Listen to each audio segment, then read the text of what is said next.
Hi there. Just give me a few minutes of your time.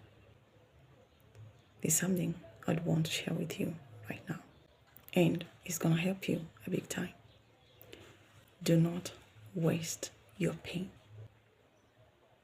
Don't waste your pain. God doesn't waste your pain. Your pain is never pointless. It is not in vain.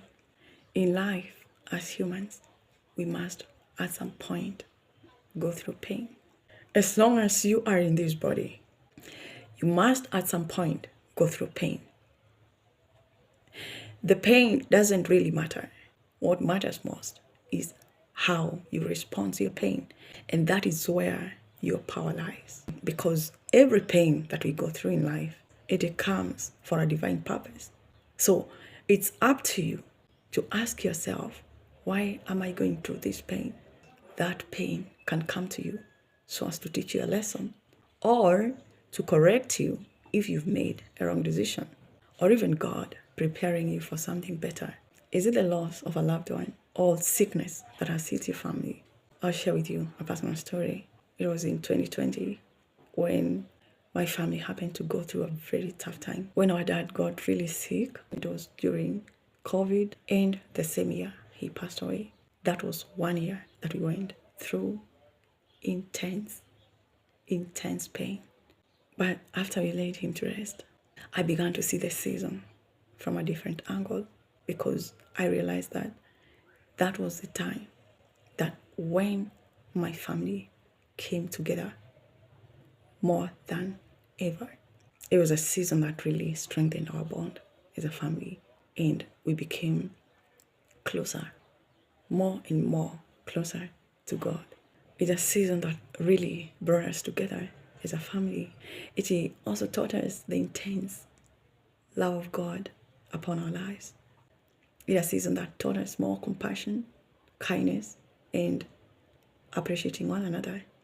It was a season that really helped us to grow more in prayers and total dependence on God. You might be going through pain, maybe because you lost your job, and after so many job searches, nothing coming forth for you. Perhaps God wants to direct you to a different path so as to make you know that He can provide even when you don't have the 9-to-5 job. He makes ways where there seems to be no way. And as He keeps on telling us in His Word that He's doing a new thing in our lives. So many of us are so used to 9-to-5 jobs, and if someone doesn't have such a job, they start to feel like they are failures in life. Whereas God wants to do something new in your life. He understands the kind of toxicity that has invaded the places of employment that's really affecting the mental health of many people. Many are depressed because of the kind of treatment they receive in their places of work. And God sees all that. They're going through depression. They're being exploited, being harassed, being sexually abused, going through hell. And whatever they get in return, it cannot even help them. Many of these jobs, they don't even pay you well. That employer is not there to make you rich. He just wants to make it convenient for you so as to keep reporting every morning so that you can work for them. They are not there to make you rich. And God does not want His children to continue in that kind of slavery. We need to start seeing deeper. Ask God, what do you want with our lives? What do you want with my life? He's given you talents and gifts. The Apostle Paul tells Timothy, do not neglect your gift.